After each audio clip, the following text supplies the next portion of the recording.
you, Donald, and good evening, everybody. No, don't worry, your clock's not gone wrong. I'm covering this hour for Ian Dale, and I'll be staying with you tonight for 2 whole hours.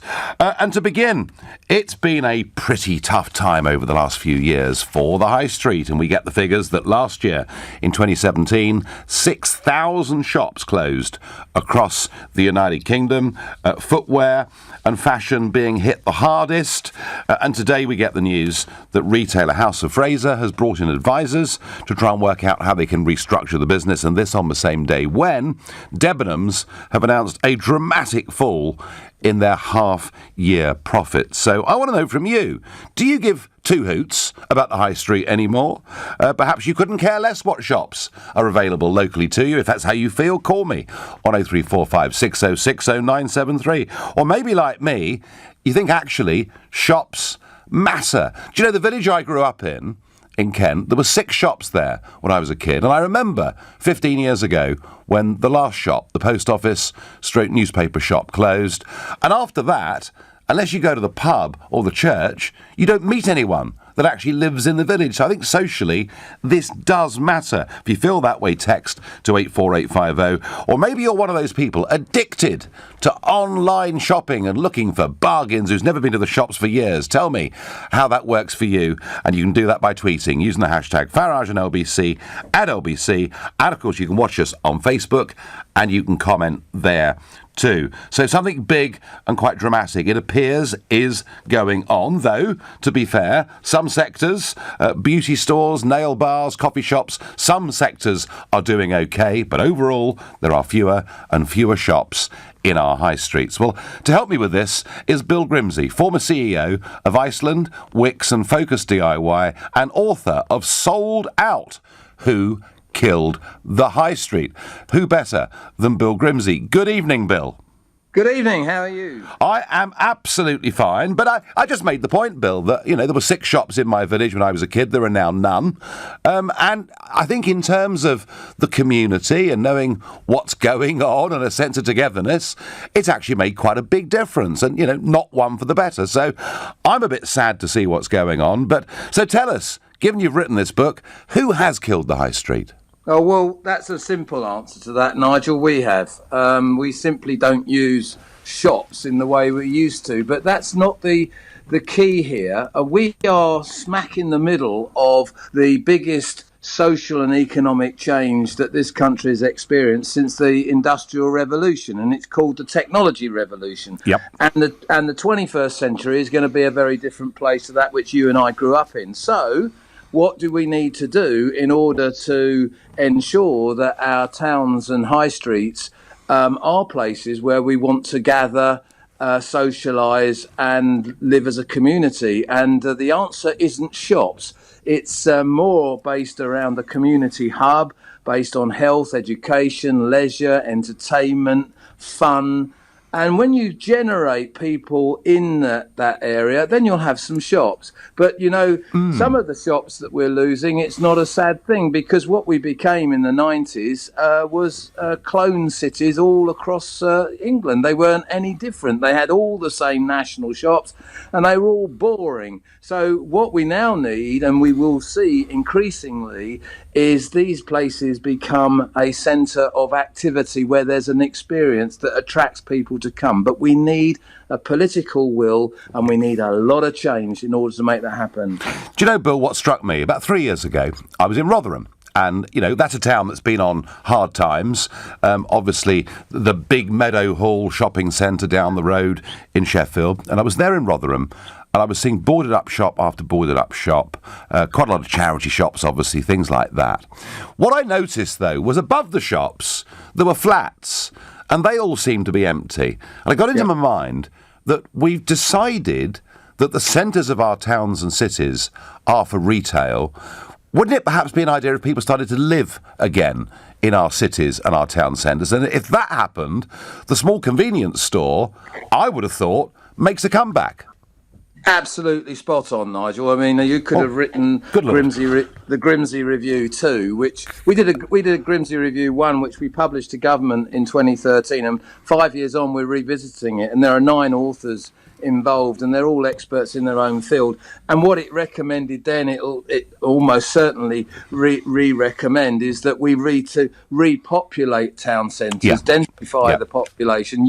We've got a housing shortage, and we've got the answer sitting above these shops. Yes. And we don't seem to grasp that opportunity. And and the other factor to add to all this, Nigel, is that I don't know how old you are, but when I'm 80 in 14 years' time, there will be twice as many 80-year-olds in the UK as there are today, and we haven't got a plan or a clue what to do with them. And town centres are an opportunity, not to make them a place for just old people, but they are an opportunity to get apartments that would be attractive to people. I feel that very strongly. I feel that very strongly, but I have to say, it wasn't just Rotherham, but it was seeing it in Rotherham and realising there was all this empty space, but no one living in it, and actually there was a great opportunity. So, no, I'm absolutely on the same wavelength as you with that. Can I ask you, and it's perhaps not the easiest question, but is there a lot more bad news to come for the traditional high street chains? Much more. We are going to change dramatically over the next 10 to 15 years. Let's take an area that's everybody's familiar with, which is food retailing. Yep. Why the hell would my granddaughters that are growing up so technology competent want to waste most of their precious time wheeling a trolley round a supermarket buying stuff that they don't need to touch and feel to buy? So toothpaste, deodorants, tins of stuff, they don't need to touch and feel it. Why the hell would they want to do that? What they do want to touch and feel, and what they do want knowledge exchanging, is fresh food. So I predict that in 15, 20 years' time, you might well see one of the big four go bust. Yeah. And there's too much superstore space out there. And I think you'll see fresh food emporiums reappear in town centres with street food, with entertainment, with experts, and TV shows and cooks and chefs and people. So it's not all bad news then, Bill, is it? I mean, no. It's the big issue is that we've got to have vision. Yes. And we've got to try and manage it. The problem we face is that local authorities are strapped with two things. One, they're political, so they're voted in and out every 5 years, so they naturally think short term. And two, they're being starved of central funds. And they are now looking to see how they can generate money from public realm. And guess what they look at? They look at shops. And it's not right. They've got to open their eyes, and they need some help and advice. And hopefully in July, when we launch Grimsey Review 2, we'll be able to help them again with that. Excellent. And finally, Bill, just help me with a technical detail. When people hear on the news that retailer House of Fraser has brought in advisors to work out how to restructure the business, what does that mean in plain English? That means that they're in the poo. Right, basically. Okay. All right, you asked for plain English. I got it. Very good. Right. Like a man who speaks his mind, Bill Grimsey, thanks ever so much for joining us. And Bill there, former CEO of Iceland Wicks and Focus DIY, the author of Sold Out, Who Killed the High Street, basically saying, the bad news, I guess it started with Woolworths, didn't it? Disappearing, and it goes on and on and on. Toys R Us being perhaps the most recent example of a high street chain that's simply gone, and Bill saying there's a lot more of it to come. There's a fundamental change about to happen. I'm going to ask Ravi in Isleworth. Ravi, does it matter to you that local shops are closing? Yes, it matters a lot for the simple fact. I'm from Isleworth. I'm not going to mention any boroughs. Right. But what's happening in and around West London is car parks are closing in and around high streets. Yes. They're being sold on to developers. But even 2-3 years back, you had parking attendants employed by the councils who would, jump on people if they were 1 minute late. So there's no incentive to drive. So what's happening in the high street is, I don't even say it's a high street now. It's either a bookies or a kebab or a pound shop. Yeah, well, that's about right, actually, in a lot of the country. And the other point, Ravi, is so many so many town centres have ludicrous parking charges, and people think the hell with that. I can drive to the out of town, big park. I don't need an umbrella because it's not going to rain. I'm not worried about the kids being hit by a bus or whatever it may be. Absolutely. But I do think local council, I know it's good revenue for local councils, but I do think that whole issue of parking, as you say, a lack of parking and the cost of parking has made quite a difference. But when all those shops go, there's something about the community, Ravi, that dies, isn't there? Yeah, absolutely, because as the previous gentleman said, we are kind of living longer. And, the library could be a good focus, but without any shops there. I mean, even the charity shops, they're just coming up. There's no choice. No. Woolworths has gone, and I don't want to mention it, but Mark Spencer's has gone. Well, they of course had some layoffs earlier in the week with their distribution store in Warrington. Absolutely. No, Ravi, I thank you very much for your call. I think what Ravi's saying is quite typical. Parking's a problem. The high street now, bookmakers, kebab shops and charity shops. Oh, and coffee shops. We seem to drink an awful lot of coffee these days, much more than we ever did before. But it's not all bad news. It's not all bad news, provided, and I was pleased that my analysis was shared by Bill Grimsey there, if our town centres change, there is a future. You're listening to the extended version of the Nigel Farage Show here on LBC. It's 6:15 and time for the news headlines with Thomas Watts. Leaders of the 53 Commonwealth member states are expected to endorse the Queen's wish for Prince Charles to be the organisation's next leader. Police have confirmed 2 people have been killed in a light aircraft crash in Northern Ireland. US prosecutors say no criminal charges will be filed over the death of Prince in 2016. This is LBC.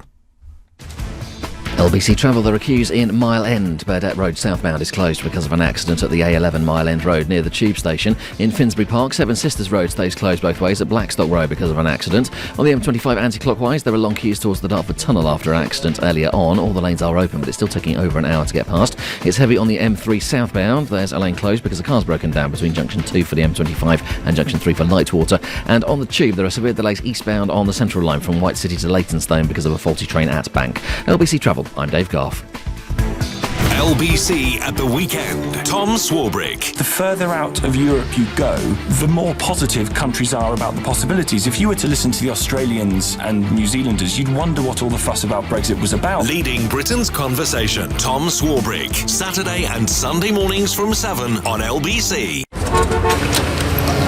Do you hear that? That's the unmistakable sound of cashback. Do you hear that? That's the sound of cashback too. There it is again. Listen. Earn money back on every pound spent at places like petrol stations, supermarkets or local restaurants with your American Express Platinum Cashback Everyday Credit Card. Search Amex Cashback. No annual fee. Representative 22.9% APR variable. Terms and minimum annual spend applies. Clear a room. Clear a loft. Clear a garden. Or clear a whole house. With Clearabee, you can do it quickly, easily and affordably. Choose our man and van rubbish removal service and we'll clear your rubbish for you. Or choose one of our B-bag skip bags, which you can place almost anywhere, fill with almost any kind of rubbish and have it collected the same day. The choice is yours. Book now at clearabee.co.uk. Clear rubbish easily. Clearabee. Do you have a pension? Maybe you've got more than one. How do you know if they're in the right pension funds, making as much money as possible for your retirement? Answer is, you probably don't. At The Pension Works, our fully qualified independent financial advisors could add instant value to your retirement fund. Simply text the word YES to 83222 for your free Pension Works health check. That's YES to 83222 today. Your pensions, working harder with The Pension Works. Come to the Galliard Seminars to learn how you can purchase a brand new apartment from under £150,000 with Help to Buy. Help to Buy is a government scheme that allows first-time buyers the right to purchase a home with just a 5% deposit. To learn how you can buy from under £150,000 with just a 5% deposit, join us from 5 p.m. on Friday the 20th of April until 5 p.m. on the 21st of April at the Crown Plaza Hotel Excel, Royal Victoria Dock, Western Gateway, London, E16 1AL, parking on site. For more information, call 0203 770 6300 or visit galliardhomes.com. That's galliardhomes.com. Terms and conditions apply. Ian Dale at Drive on LBC. With the American Express Gold Business Card. Earn rewards for your business and keep your cash flow flowing. T's and C's apply. This is LBC, the Nigel Farage Show. Call 0345 6060 973. Text 84850. Tweet at LBC using the hashtag Farage on LBC. Yes, this is Nigel Farage standing in for Ian Dale. Your watches are not wrong. I'll be with you through till 8 o'clock tonight. And we're talking about what's happening to the high street with the news today that the House of Fraser have called in people to restructure their business and that Debenhams figures are dramatically down for the first half of their financial year. Mark on Facebook says, blame the big supermarkets who are able to sell everything. People are shopping differently. Caroline says, our town had a 240 million refurb and opened at the end of last year. We now mostly have restaurants and coffee shops. The place is packed. Well, that's interesting, isn't it? We're also building new flats within spitting distance. People shop online but eat in a town centre. And Caroline, this is the point, isn't it? You know, we had Bill Grimsey on earlier, formerly CEO of some big high street chains, making the point that actually the technological revolution is changing fundamentally how we buy many things, and we've got to rethink town and city centres as being places in future where people actually need to live. And when they live there, they will need convenience stores and they will need places to eat. And it won't just be bookies, kebab shops and charity shops. And perhaps it'll be healthy, thriving, buzzy place to be. We get here on text from Bulgaria. I live in Sofia, where people live in the cities above the shops. Independent shops thrive, and the city is an amazing place to live and work. So there you go, can be done. Nigel, it's not just the shops. Pubs are closing too at an alarming rate. Our beautiful village inn was the centre of the community, creating contacts, friendships that were priceless. I've virtually been in mourning since ours closed, says Gary from West Sussex. Gary, you're absolutely right. Pubs closing at a really alarming rate. Lots of reasons for that. I'm afraid that we put taxes on beer up way above the rate of inflation year after year after year. The smoking ban took about 20% off the top line of many, many pub takings. We've really made it almost deliberately hard for pubs. And that is bad. Bad for community. Actually, I'm going to argue, quite bad for politics and current affairs, because I always felt every pub was a parliament. It was in the pub that people talked about who they're going to vote for, what the England football manager was like, and virtually everything else under the sun. So does it matter to you that your local shops are closing, or do we need to perhaps be more positive about this, seize this opportunity and look to reshape our town and city centres? I fear for the villages such as the one that I grew up in, I'm afraid I don't see any quick way back. Judy is a new caller to me, and she calls from Colchester. Hello there. Hello there, Nigel. It's lovely to speak to you. Actually, we live in a village on the outskirts of Colchester, which I can tell you has a good supply of little shops, which are all well supported, and you'd be pleased to know that we still have a pub. I'd be very pleased to know, Judy, absolutely. I'm sure they'd be pleased to know as well, Nigel. We also have a fabulous restaurant, but there you go. Yes, I am not in the party that wants to see would be happy to see our high streets that fade away. I'm 68, my husband's 71. We love going shopping, and I think it is our energy. And if you look around, Nigel, you must have noticed, if you're out and about during the day, in the shops, at the garden centres, those sorts of places, It is us older generation, and we do make put a lot of money in the economy. The buses that funnel in from all the outlying areas around Colchester into town, they're always full, or nearly full. Sadly, we lost our BHS, which was a great disappointment to us personally. But Judy, the point we're making is that these traditional kind of high street chain stores, they just can't survive in this environment. Well, they say they can't. I said to your young lady, Marks and Spencer, for instance, have never listened to their customers. They still have this idea whereby they want to change it to attract young people. Nigel, young people don't need Marks and Spencer. They have their Topshop, their Miss Selfridge, all those, and River Island, and they are always full of young people, especially in the lunch hour when they come out of the institute. Do you, Judy? Let me ask you: do you shop online at all? I don't go anywhere near a computer, but my husband does from time to time. But that's not where we do the main bulk of our shopping, and I certainly wouldn't want that. If this all goes the way it looks as though it's going, Nigel, then I will be glad that I'm going before it gets too much of a hold, because it wouldn't suit me. Judy, I'm sorry to say to you, but actually, I think you're going to see the high street changing even more rapidly in the next 2 or 3 years than it has in the previous 10. I think a lot more is going to close, and I'm sorry to say that to you, but it's a reality. And it's not all bad news, folks. We just need to change our high streets and our town and city centres, and then we'd see the little shops, the independent traders, I think, would have a chance of making a comeback. That's certainly my view. Nigel, for me, the high street needs to change its ideas of good customer service and putting the customer first. If I buy online, I can try something for a while and send it back for a full refund if I don't like it, says Stuart in Romford. Yes, Stuart, I bet they love you. Business rates are also ridiculously high, let alone rent levels I get on Twitter, and that equally is very, very true. James is a new caller to the show, calling from Kingston. Good evening, James. Morning, Mr. Farage. Massive fan. Well, it's very nice to hear that. Now, it's actually evening, James. It's not morning, but never mind that bit. Of course it is. It's all right. I've been working all day. I don't know what. So you've been working hard all day, have you? Yeah, apparently. So. Right, and it's hot out there, isn't it? Just a bit. It's nice to see, really. It's a nice change. So 84 degrees in old money and 29 in new money, I think, something like that. So, James, will you be going to the shops tonight?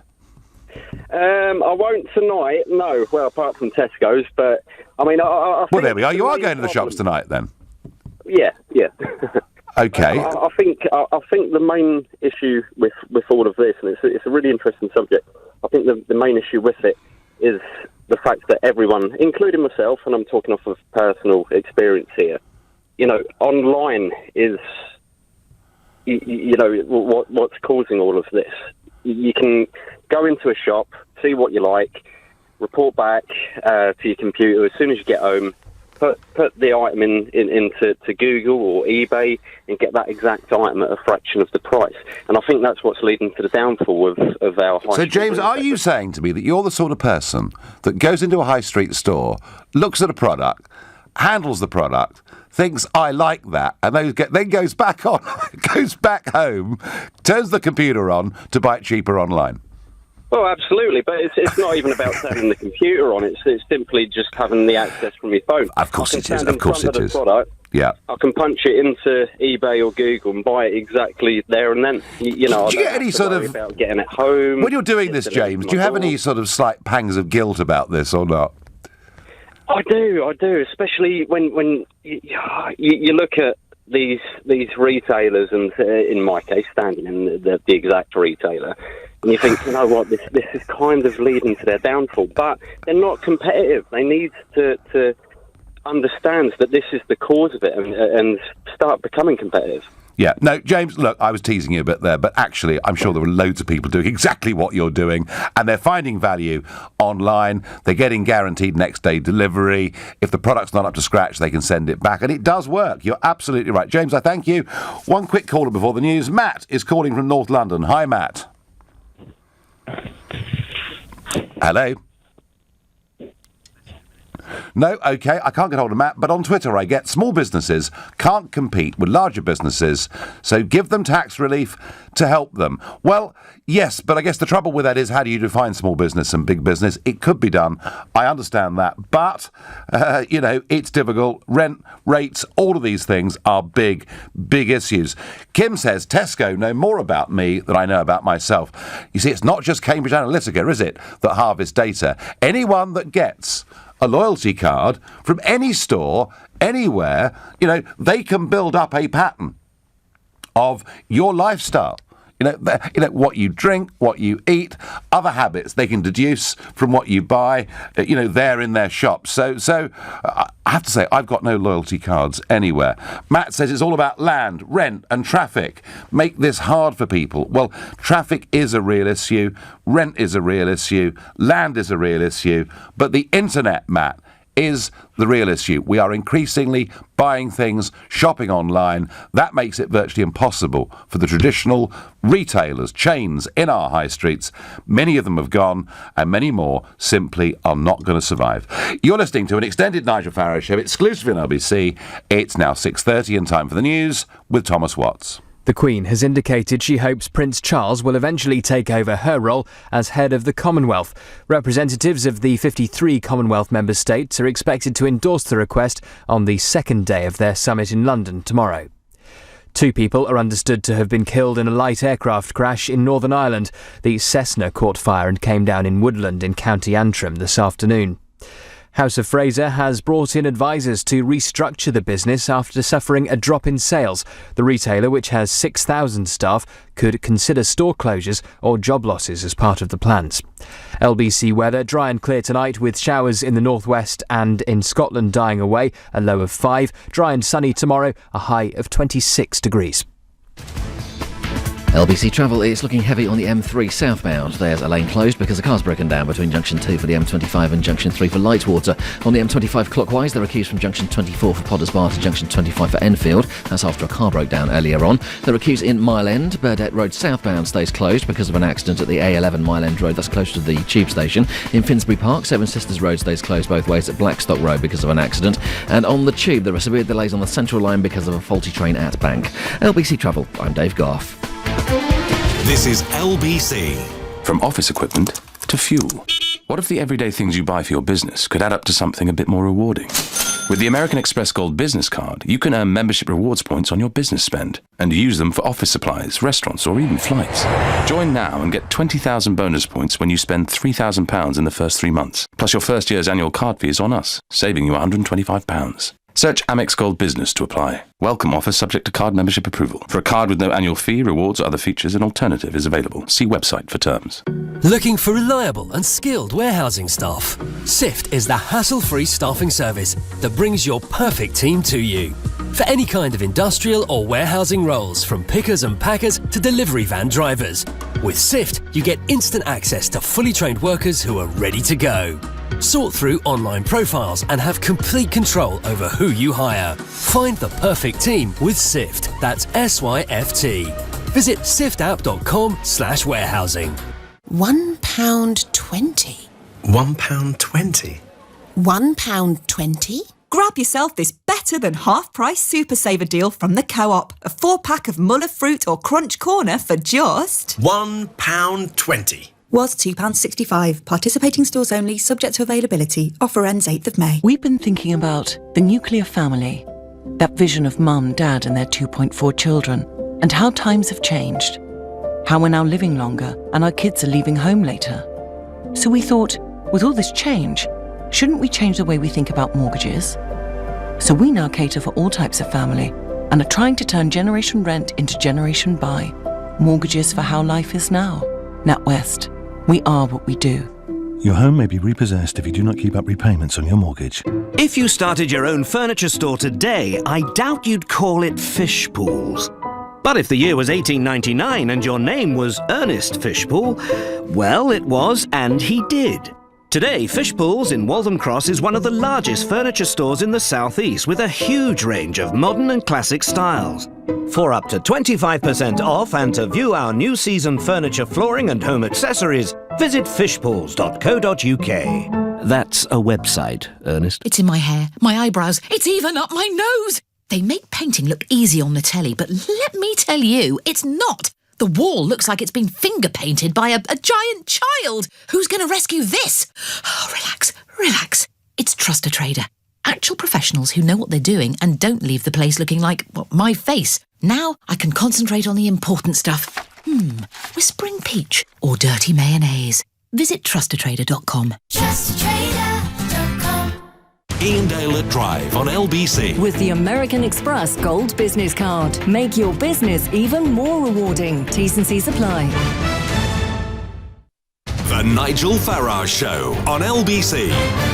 This is Nigel Farage standing in for Ian Dale on the day that House of Fraser bring in advisors to work out how they can restructure their business, and Debenhams announce a big fall in their half-year profits. And I'm asking you whether you give two hoots about the high street anymore or not. Well, who better to go to on this very subject than Ben Kumar of 7 Investment Management. Good evening, Ben. Good evening, Nigel. So Debenhams figures, pretty grim. Yes, 84% fall in profits over the last 6 months. Wow. And only a 2.2% fall in sales. Tells you how much they are cutting their prices just to try and get people through their doors. Yes. So it's about survival then, from the sounds of it. Well, it is about survival, and speaking of that, their chief financial officer has just announced that that they're going to leave. He's going to leave and go to Selfridges, one of their biggest rivals. So I think, if it comes to survival, someone's voted with their feet and abandoned ship. And this follows, doesn't it, Ben? A succession of really bad news stories with Toys R Us, for example, and Jones the bootmaker, calling Carpet VHS. There's so many of them. I mean, the list goes on and on and on. Prospects don't look good for the high street, do they? No, but it's not to say that people aren't shopping. It's just that they don't do it in the way they used to. And the places they go to now are more about experiences than they are about shopping. And Debenhams is trying to catch up with that, trying to build stores that give you an experience rather than just being a place to go and buy goods. But it might be a bit late. We've got a lot more to do. Now, one of the stories, Ben, that I've been watching, as somebody who was a commodities trader, but I don't think the public have seen, the oil price has rallied very sharply, hasn't it? Yeah, it has. It's a 3-year high, $74 a barrel. Now, that's still quite a long way below where it was at $110 a barrel back in 2014. But, we had, maybe it was the end of 2015, Goldman Sachs were predicting $25 a barrel. Good old Goldman, yeah. Yeah, I mean, that's clearly wrong. Yes. When it comes to forecasting. But we hovered around $50 a barrel for quite a long time, didn't we? We did, but we've got a couple of things going for us now. One is that global growth is really picking up, so there is a big source of demand out there. The other is that oil companies are quite slow to respond, so they cut production, but it takes a long time for that cut to come through, so supply is falling off just at a time when demand's increasing. And could it be from Mr. Putin's perspective that actually those missiles being fired into Syrian targets from the Americans, the French and us have done Mr. Putin a bit of a favour economically? Well, I mean, that's some severe second-level thinking, if that's really true. But I'm not saying he planned it, but it does seem to me that tensions in the Middle East haven't done any harm. And finally, Ben, whilst you're on, we've heard a lot over the last 22 months about the weakness of the pound following the Brexit referendum. But can you just sort of nail it? That really isn't the case anymore, is it? It's tough to say the pound's weak. At $1.42, we're not too far off the levels we were at before the referendum. Now, look, the global economy is a big puzzle. No one quite knows what affects currencies from one day to the next. But certainly the pound is not falling off a cliff as many people predicted. There's still a long way to go, I think, in the referendum discussions, or at least in the negotiations about Brexit. But at the moment, the pound's telling you that, it's not a cataclysm. Yeah, no, absolutely. Thank you ever so much. That was Ben Kumar, 7 Investment Management, and, once again, someone there from a business analyst perspective confirming the high street's in trouble. The likelihood is, I'm afraid, a lot more shops are going to close, at least the ones on the current model. Big changes needed for our town and city centres. But a lot of people, it would appear, don't really care whether their local shops disappear. I wonder what Paul from Nottingham makes of this. Good evening. Yes, hi, good evening, Nigel. Listening to Ben, I think that the key word that came out from my perspective would be experience. Let's just say, heaven forbid, you fainted in Brent Cross. I'm not suggesting you looked at the prices, but you just fainted. You woke up, and you woke up in the Victoria Centre, or you woke up in the Trafford Centre. The odds are, when you look round, you wouldn't actually realise which centre you're in. Because they're the same shops. Yep. You've got it. You've got it. And it's boring, now, Paul. You've got it again. Very boring indeed. So let's keep the word experience to the left. Now think of costs. You are managing, as a property developer, you're managing a major centre in a city, and you're having to charge pretty high rates. Now, those rents, the rents that you're charging to a family sort of niche business are just not manageable. So there's no use pretending you can get near it. So here's an alternative, providing a solution, which is what I do for a living on a good day. Okay. Let's assume we now have a balloon. So all the retail sales are in fact captured by the centre. And so if you're having a great day and busy, they're going to take a very high percentage of what you're taking because they're entitled to it. You're getting the footfall, you're getting the margin, and then you get a lousy, terrible weather day like we've had that various retailers will blame as they this do. This was the beast from the East, Paul, which some have blamed on falling retail sales. Yeah. Yes, well, the Almighty probably always has a hand in something, Nigel. But let's just say that the beast from the East hits you, and you just take a tiny amount of money. So you haven't got a sweat because you're only paying over that tiny amount. Now, where does this come in? The actual centre becomes an integral part of the marketing, because if you've got a centre and you've been very careful selecting niche retail operations, that's people, smaller businesses who can produce exciting and unusual products, but probably just don't have the wherewithal and capital to be playing in the... Okay, so you're looking at a new business model, Paul, really, aren't you? Well, isn't this something that's needed? Yeah, no, listen. You were saying. Yeah, no, that's very, very interesting. And what's for certain, Paul, and I'm sure you know this better than I do, what's for certain is the current model, the current trajectory, all of this on, is only going to be more doom and gloom. Paul, fascinating. Thank you very much indeed. Chris is feeling really down by text. The internet has destroyed everything that once was good in this country, says Chris. Gosh, that is a bit depressing. I wouldn't quite go with that, Chris, but I do think the high street, I do think shops need to change and adapt, and people need to start living in our town and city centres, and then we'll get plenty of small specialist stores back. I'm certain of it. Ed is calling from Corby. Good evening, Ed. Good evening, Nigel. I'm a great fan of yours. Well, thank you. So are you bothered? Do you give two hoots, Ed, about all these shops closing? Not at all. Not at all? Not at all, because I think a lot of them have brought it on themselves. To be honest with you, I've been in a very reputable optician's today to buy a pair of frames, spectacle frames. Yeah. £129. I don't want the ones off the shelf, please. I'd like a new pair. I don't want ones that have been opened up and closed by people that have been trying them on. Can I take them with me now? No. 10 days. 10 days? Oh, 10 days, yeah. So it's hardly worth your bother going in, really, was it?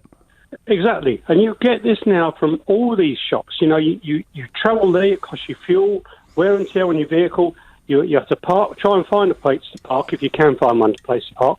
And then you go in the shop and they say, no, we haven't got that in stock. And then I come back home, straight on the internet, and I get it delivered me within 2 days. And computer says yes. Yeah, no, I get it. Ed, I get it. I understand it. But would you not agree that if the high street deteriorates on its current rate, that socially we as a community lose something? Well, we do. I mean, I can go to one of my high streets in Kettering. It's absolutely desolate. All it's got is coffee shops and food outlets. Yeah. Yeah. This isn't just. It isn't just about money, Ed, is it? There is. I mean, I made the point about my village in which I grew up that there was a genuine sense of community when there were shops, and that's gone. That's sad, but we can't turn the clock back on villages, I don't think. But I do think towns and city centres can reinvent themselves. Ed, I thank you very much indeed for your call. Graham, a cry for help here. He says, "What is going to happen to people like me who have not got the internet and don't trust the internet? Computers and smartphones are turning us into cyber-addicted zombies." Actually, do you know what? If you look at a lot of teenagers now, they seem to be almost glued to their mobile devices. I don't know whether they're zombies, Graham, but hey, do you know what, Graham? You might hate it, you might regret it, but it's a change that I'm afraid for you is not going to be reversed anytime soon. Let's go to Mark, who's calling from Collingwood. Mark, hello there. Hi, how you doing? You all right? I'm doing well. So what about small shops, Mark? Do they matter? Yeah, of course they do. Small shops and small businesses are the lifeblood of the country. I run a small business on a retail park in Basildon. Basildon Council actually had the foresight to reduce our business rates, which saved us £5,000 a year. And that's a huge saving. Okay. We'll be slightly careful about councils, Mark, with elections coming up, etc. But the basic, so the basic point then is that if local government wants to help, it can. Of course it can. But business owners have to be savvy as well. You have to buy smart. You have to think about being sensible. Our business model is very simple. We don't do sale prices. We just do the lowest price every single time. When we buy from suppliers, if I have to buy through distribution, I won't buy from that company. I go straight to the source so we can then pass those savings on to our customers. That's what it's about. It's not about being needy or greedy. It's about being sensible and having continuous turnover. And that's what it's about for me. And is yours a niche clientele, Mark? Well, I sell flooring products. So we do engineered flooring, Carndean flooring, laminate flooring, to domestic and trade customers. But we have one price fits all. No sale prices. Sale prices, Nigel, in my opinion, are false, because if a retailer like Debenhams or Selfridges can afford to give 40, 50, 60, 70% off their products now, they can do it from day one. The buying power that those companies have, they can afford to do it from day one. Yeah. No, I'm sure that's absolutely right, Mark. I thank you. And backing up Mark on Twitter, I get overhaul rents and rates, and the high street will be a lot better. It will be a lot better, but it still won't stop a lot of people shopping online. That is the vast technological change that is impacting big time on our high streets. You're listening to an extended version of the Nigel Farage Show. It's now 6:45 and time for the news headlines with Thomas Watts. Commonwealth leaders are expected to approve Prince Charles as the next head of the organisation. Police in Northern Ireland have confirmed 2 people have been killed in a light plane crash in County Antrim. US prosecutors say there'll be no criminal charges over the death of Prince from an opioid overdose 2 years ago. This is LBC. LBC travel, it's heavy on the M3 southbound. There's a lane closed because a car's broken down between Junction 2 for the M25 and Junction 3 for Lightwater. On the M25 clockwise, there are queues from Junction 23 for the A1M at South Mims to Junction 25 for Enfield. That's after a car broke down earlier on. There are queues in Mile End. Burdett Road southbound remains closed because of an accident at the A11 Mile End Road. That's close to the tube station. In Finsbury Park, Seven Sisters Road stays closed both ways at Blackstock Road because of an accident. And on the tube, there are severe delays on the Central Line eastbound because of a faulty train at Bank. LBC Travel, I'm Dave Goff. This is LBC. Do you hear that? That's the unmistakable sound of cashback. Do you hear that? That's the sound of cashback too. There it is again. Listen. Earn money back on every pound spent at places like petrol stations, supermarkets or local restaurants with your American Express Platinum Cashback Everyday Credit Card. Search Amex Cashback. No annual fee. Representative 22.9% APR variable. Terms and minimum annual spend applies.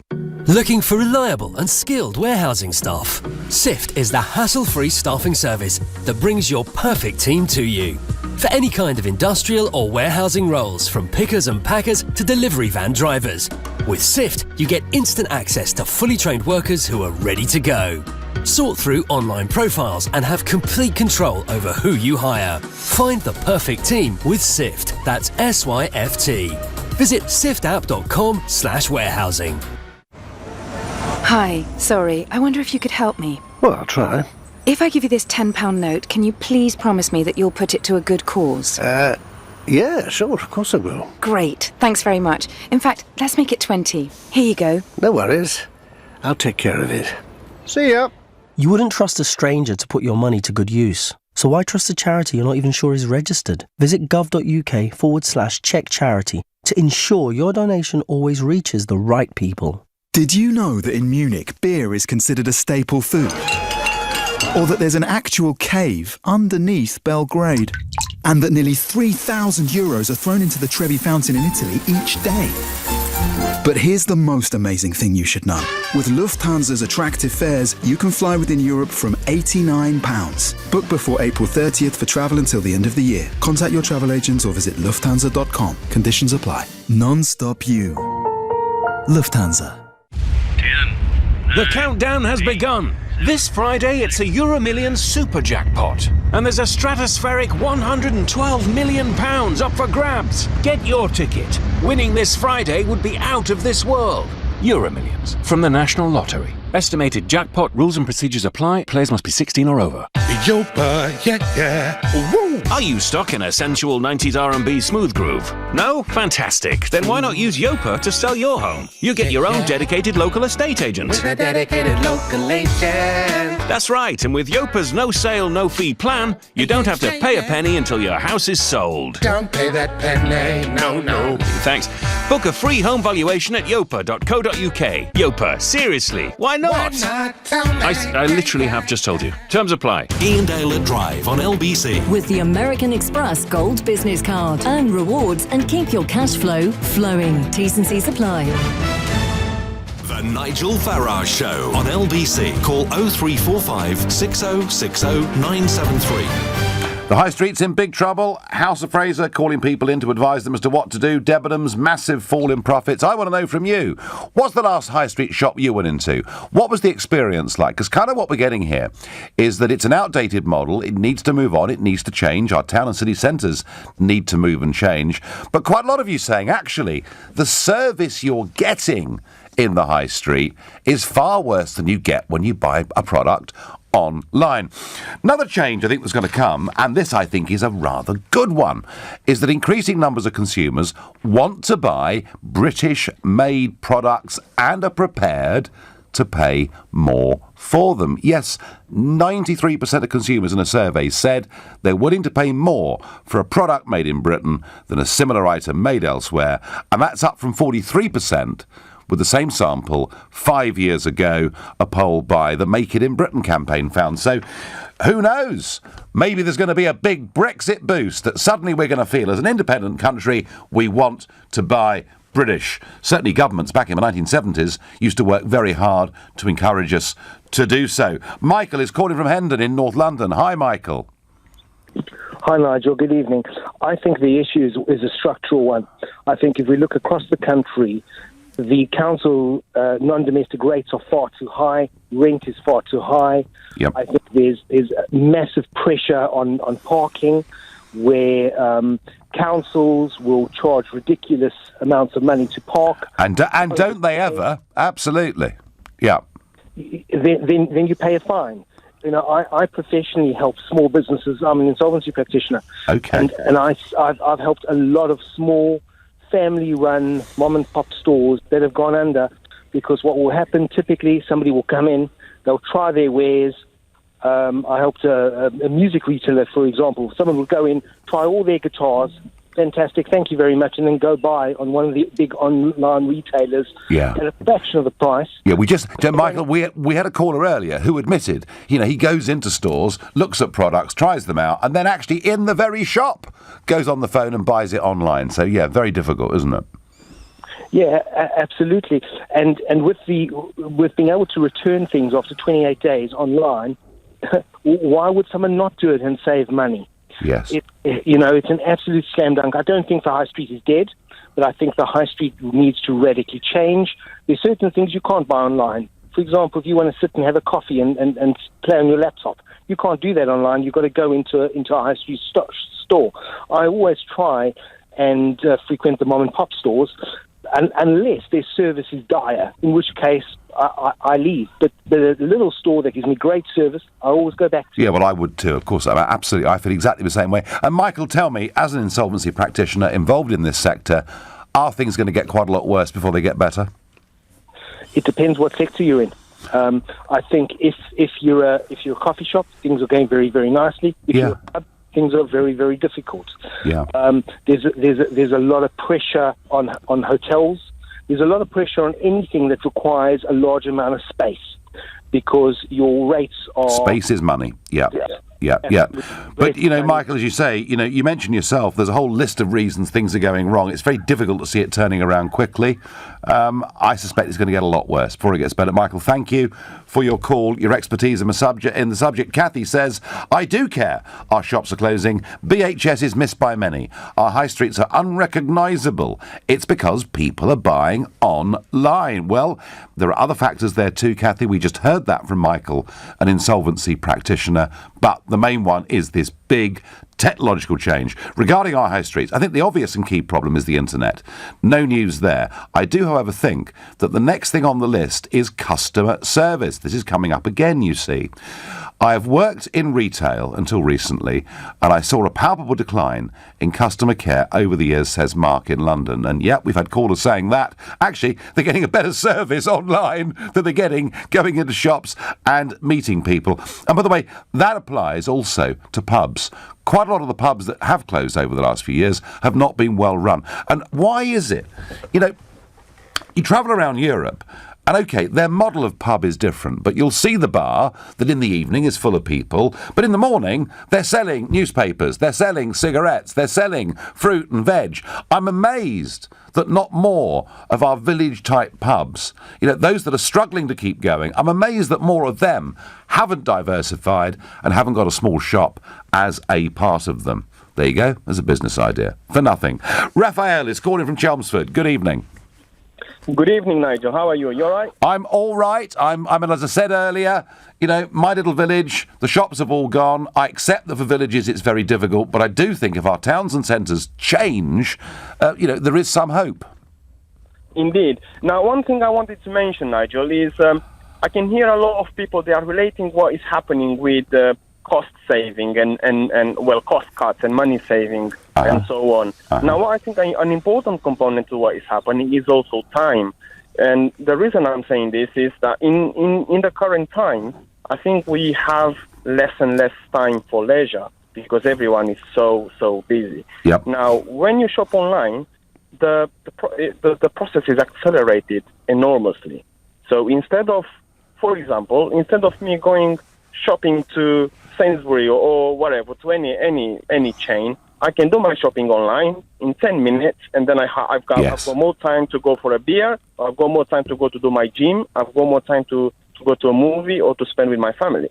So I think that is very important, actually. Well, I think that's absolutely right. And, you know, I think to myself, and I don't shop a huge amount, but if I've got to go and get something specific, and I think, oh, what's the traffic going to be like getting in?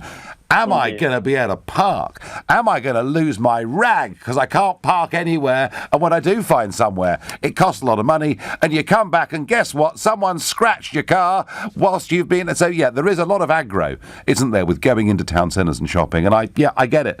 Online is quicker and easier. A point, Raphael, extremely well made. And I thank you. It's the cost of going to the high streets that does it. People, parking, queues, items out of stock. I get that on Twitter. Yeah, it's the aggro factor, isn't it? Is going to the shops a pleasant experience? And often, has to be said, it really isn't. Nancy is calling from Hornchurch. Good evening, Nancy. Hello. Hi there. So, hello, Nigel. Does it matter to you that all these stores are closing? It does in a way, yes, but I've got some kind of idea. I don't know what you think about it, but what they did in Dubai was they invited all sorts of different companies over. You know, if you go to Dubai, there's Toys R Us, there are all sorts. You know, you name it, they've got it. McDonald's, everything English, and a lot of European shops as well. You know, and restaurants and things like that. And you know, I mean, their economy's pretty much booming, I think, you know, don't quote me. But I thought that was a good idea. So if there was any way of sort of like inviting businesses over here, you know, from maybe plenty of other countries, you've got all of Europe, and Bulgaria and places like that, and maybe sort of like, you know, lower the prices of rent and thereby having more businesses taken up and well, we could do that, Nancy. We could do that, but I think there is, this question of proximity. Proximity of the individual to the product they're buying. And I think we're all just frankly hacked off, Nancy, with driving into town and city centres, getting into these appalling multi-storey car parks that really aren't designed for cars the size that most of us have, getting to a store, finding out that actually the service ain't that good, the product we wanted wasn't there. I just think we're going to have to rethink this, Nancy. I think we're going to have town and city centre. And if we can walk to the shops, life would be a heck of a lot easier, wouldn't it? Yeah, oh, definitely, yes, it would do. But, in a way, it may be a good idea because, people seem to be quite bored with what they're doing. The shops all look the same, I know. If people sort of, A bit of diversity, a bit of better shopping experience. Nancy, I thank you for your call. I thank all of you for your calls. Nigel, I never shop in big stores. They all sell the same mass-produced stuff.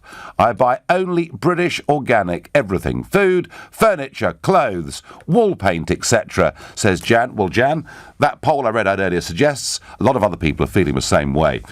Moving on, Boris Johnson said today that Brexit was not about immigration and warned that a society that isn't open to talent will die, while Michael Gove today insists the British people have a robust and pragmatic and liberal approach to immigration. Is it me? Am I missing something? Or is this the language of betrayal of your Brexit vote? If you think, no, Nigel, don't worry, it's going to be fine, you're paranoid, call 0345 6060 973.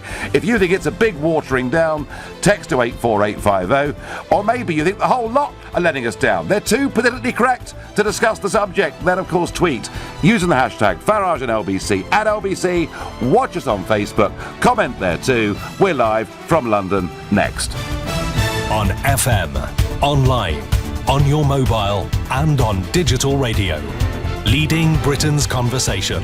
This is LBC.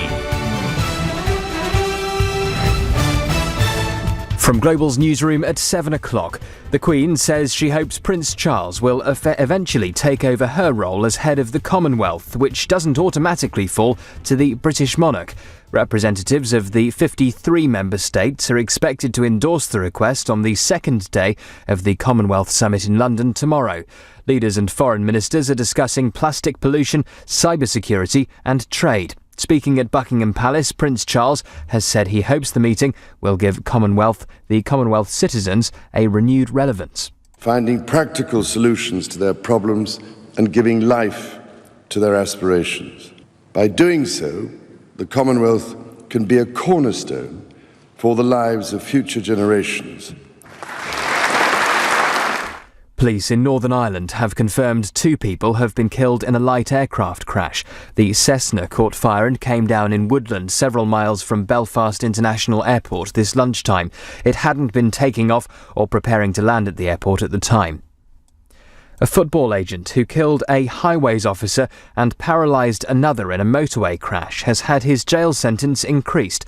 37-year-old Peter Morrison had been speeding and texting in wind and rain on the M6 in 2016. 2 years has been added to the term after appeal judges ruled the original 7-year sentence was unduly lenient. No criminal charges will be brought over the death of Prince from an overdose. The announcement closes Minnesota State's 2-year investigation into how the singer died. Mark Metz is a county attorney. Law enforcement was unable to determine the source of the counterfeit Vicodin laced with fentanyl. Therefore, without probable cause and no identified suspect, the Carver County Attorney's Office cannot file any criminal charges involving the death of Prince. The new president of Cuba has vowed to continue the revolution as the 6-decade Castro era comes to an end. Former deputy Miguel Díaz-Canel has been elected president of the communist one-party nation. He replaces Raúl Castro, who with his brother Fidel led the Cuban Revolution in 1959. And after heavy snow exactly a month ago, this is the warmest April day since 1949. 29.1 degrees has been recorded in St James's Park in London. The LBC Markets report, the FTSE 100's closed up 11 at 73.28. The pound buys $1.42 and €1.14. LBC weather, dry and clear tonight with showers in northwest England and Scotland dying away, a low of 5. Tomorrow more sunny spells, a high of 26 degrees. From Global's newsroom for LBC, I'm Thomas Watts. LBC Travel, the recuse in Mile End. Burdett Road southbound remains closed because of an accident at the A11 Mile End Road near the tube station. In Finsbury Park, it's slow on Seven Sisters Road at Blackstock Road after an accident earlier on, but the road is now open. On the M25 clockwise, the recuse from junction 23 for the A1M at South Mims round to junction 25 for Enfield. That's after a car broke down earlier on. It's heavy on the M3 southbound. There's a lane closed because a car's broken down between junction 2 for the M25 and junction 3 for Lightwater. And on the tube, there are severe delays on the Central Line eastbound because of a faulty train at Bank. LBC Travel, I'm Dave Goff. LBC. From Global, leading Britain's conversation, The Nigel Farage Show. Mr. Nigel Farage. Thank you, Donald, and good evening, everybody. Well, in half an hour's time, we're going to have Phil Bryant, the governor of Mississippi, here in the studio. He's a friend of President Trump's, and I'm going to ask him about Trump's successes and failures in his presidential term and what's coming up for the midterm elections in America in November.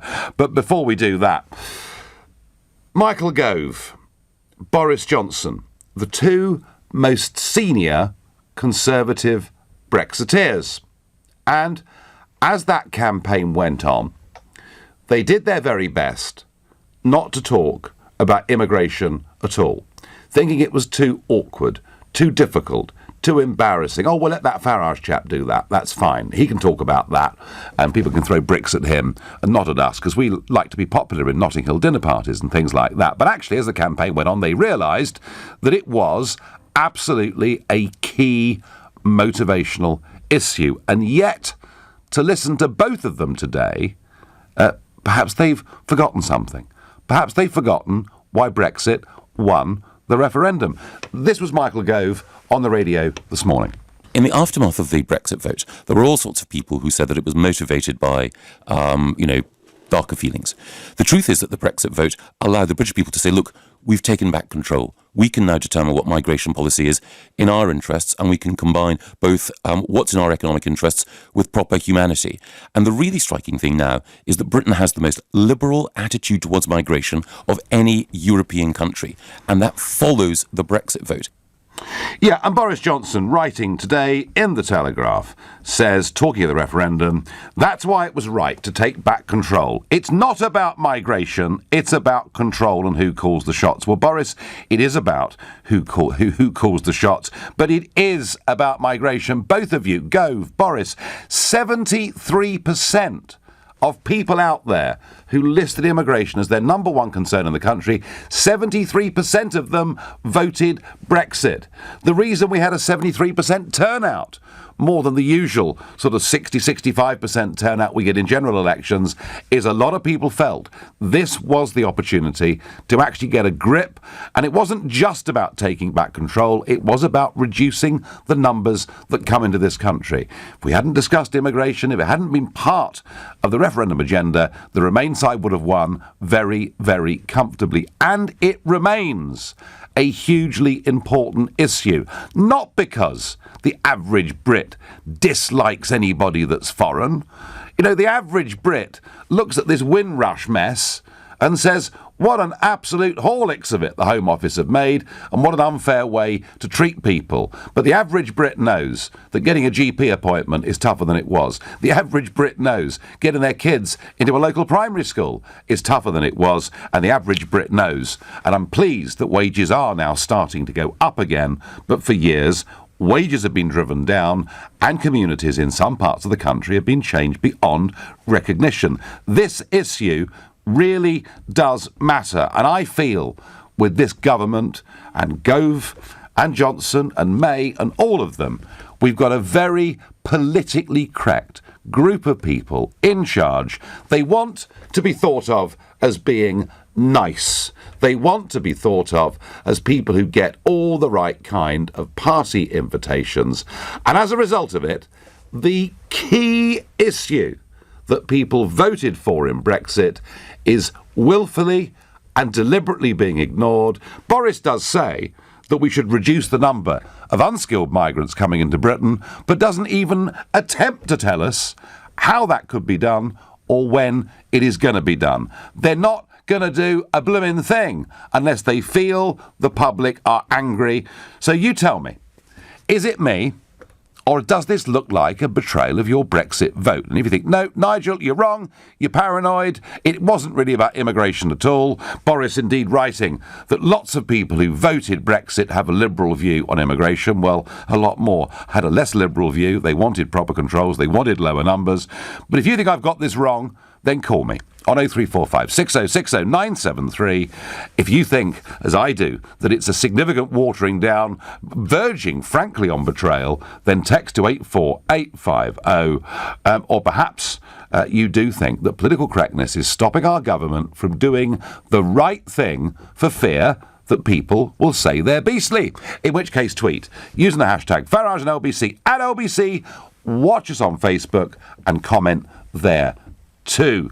Leonard says, already on Facebook, the government caused this problem with unregulated, uncontrolled immigration. Yeah, Leonard, we know that, but the Brexit vote was an instruction to get a grip and do something about it, and they don't appear to want to. Catty says on Facebook, exactly. Ramona's backpedal constantly. They love their staple diets of sour grapes. Well, it's not the Ramonas that I'm complaining about. It's the Brexiteers I'm complaining about. I'm complaining about Boris. I'm complaining about Gove. I'm complaining about their constant use of this term, we want a liberal Brexit. I don't know what on earth that is frankly supposed to mean. So tell me, is the language of Gove and Johnson, is the fact we're not even addressing open door flows into this country from the European Union, and from what I can see it won't happen for years to come, are they letting us down badly, or am I paranoid? 0345 60 60 973. And of course, this debate taking place tonight on the eve of the most explosive speech that was given on immigration 50 years ago by Enoch Powell, the so-called Rivers of Blood speech. I've always been a great Powell fan in many ways. I think on economics, he was there way, way ahead of Milton Friedman, Keith Joseph, Margaret Thatcher. He had a deep understanding of how the economy worked. I think on the European question, on the common market, which then became the EU, I can look at the speeches he gave back in the early 70s, and word for word, not only are they relevant to the European debate that we had in the referendum, but actually his predictions of what would happen to the project were totally extraordinary. And I do think Powell was right to say that we needed to be careful how we approached immigration, that you know, actually integration was entirely possible, not always easy, but had to be handled correctly. He was right about that. I've always felt, actually, that the language he used in that speech was wrong, was a mistake, cast him into outer darkness when he was in so many ways a very brilliant man that could have given the country more. And I think he made it very difficult to discuss immigration. And kind of, you know, apart from the far right, the BNP, the National Front, whatever, you know, when I first started talking about this subject, which was in 2003-04, as we began to open the doors, the kind of vitriol and hatred that I met for even discussing the subject was, I think, as a direct result of that speech given by Powell all the way back in 1968. And it's that kind of aggression, it's that kind of unpleasantness that you get by even touching on the issue that I think scares Johnson, scares Gove and the others. They don't want this sort of thing being said about them. But the public voted for something to happen. I think it's simply not good enough. And when Boris says that, you know, it wasn't the reason, it wasn't the key reason that people voted Brexit, lots of Brexit voters had very liberal ideas, namely sort of open door, free movement ideas on immigration. I just think, Boris, you are wrong. That's my view. Kevin is calling from Oxford. Good evening, Kevin. Hi there, Nigel. The only reason I voted for Brexit was to lower the immigration numbers. The only reason? Yeah. Wow. Because I had a sneaking feeling that we would be okay in terms of money, either in or outside. I think we could have made enough money to keep the country running okay. Yep. And my concerns were more cultural rather than economic. So does this mean, Kevin, that you are some evil person that hates all foreigners, foreign culture? You wouldn't even dare touch foreign food. You're insular. You're a natural bigot. I mean, is this the Kevin from Oxford that we're speaking to? No. I love foreign countries, and I often go abroad. But, do you? I do. Well, this is very disappointing. Yeah. I thought Brexit voters all hated overseas. No, one of the things I always find very provincial about people is they say I'm in favour of immigration because I want a sort of a vibrant world community. And I kind of think, have you not heard of planes? Yeah, well, quite. If you want to see the world, see the world. Yeah. But essentially, the reason I voted for Brexit is I'm lucky enough to live in a beautiful place called Oxford. Yep. And fairly centrally in Oxford, so it's a wonderful place to live. But I have heard about a population of Oxford moves into Britain every year. Yep. And they're not building any more Oxfords. Well, that's certainly true, isn't it? So it means there has to be a lower quality. If you put in a population of Oxford and you don't build another Oxford, where are these people going to be? Well, that's the other issue, isn't it? Housing, house prices, shortage of housing, all of this linked very much to a rapidly rising population. No, Kevin, all these points are relevant and real, but Kevin, this is the problem. You know, genuinely, Gove and Johnson are not fighting for people like you because they've got a chance to do it from within government. They're not doing it for fear of being called horrid. But, Kevin, I think there are millions of people like you out there, millions of people who voted Brexit, and immigration was absolutely at the top of their concerns, whatever Boris Johnson and Michael Gove say. You're listening to an extended Nigel Farage show exclusively on LBC, and it's now 7:15. Nick Ferrari at breakfast every weekday morning from 7, only on LBC. Foreign Secretary Boris Johnson warns against going soft on knife crime. He calls for more use of stop and search. Peter Harry, who was spokesman for Boris Johnson in his first term, now political editor of GQ magazine. I remember massive battles with George Osborne in the Treasury at the time in order to ensure the funding was there to make sure that there were more cops on the streets of London at the end of his first term as mayor than there were when he came in. Nick Ferrari at breakfast. With The Times, be not just informed, but well informed. Award-winning Howarth Homes presents another outstanding development, The Dairy, an exciting new collection of just 33 apartments moments from Hillingdon Underground Station and the A40. With completion mid-2020 and the potential to benefit from the surrounding area's future regeneration, there may never be a better time to buy. The Dairy launches off-plan on the 26th of April with prices from as little as $259,995. Discover more at howarthhomes.co.uk. We know how hard running your own business can be. We know about the endless tough decisions you have to make. Tough decisions about whether to expand. Tough decisions about the right people to hire. So here's an easy decision. If you're looking for a new van, the Volkswagen Caddy will cost you just £199 a month, with nothing to pay up front. Incredible offers to help your business thrive. Search Volkswagen Caddy to find out more. Volkswagen Commercial Vehicles. Working with you. No initial rental on contract hire. Excludes 20% VAT. Business users only. Until the 1st of July 2018. T's and C's and exclusions apply. Volkswagen Commercial Vehicle Financial Services. It's in my hair, my eyebrows, it's even up my nose! They make painting look easy on the telly, but let me tell you, it's not. The wall looks like it's been finger painted by a giant child. Who's going to rescue this? Oh, relax. It's Trust a Trader. Actual professionals who know what they're doing and don't leave the place looking like, well, my face. Now I can concentrate on the important stuff. Whispering peach or dirty mayonnaise. Visit trustatrader.com. Trustatrader.com. Until Sunday, there's extra savings at Oak Furnitureland. Don't miss stylish solid hardwood designs for every room. Big weekend extra savings must end Sunday. Do you have a pension? Maybe you've got more than one. How do you know if they're in the right pension funds, making as much money as possible for your retirement? Answer is, you probably don't. At The Pension Works, our fully qualified independent financial advisors could add instant value to your retirement fund. Simply text the word YES to 83222 for your free Pension Works health check. That's YES to 83222 today. Your pensions, working harder with The Pension Works.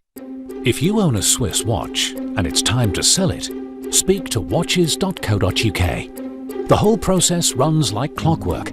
Rolex, Patek Philippe, Omega and more. It only takes a couple of ticks and we pay immediately. Or if you just fancy a change, we could take yours in part exchange. From time on your hands to money in your pocket, it couldn't be easier with watches.co.uk. The pre-owned Swiss watch specialist. The Nigel Farage Show on LBC.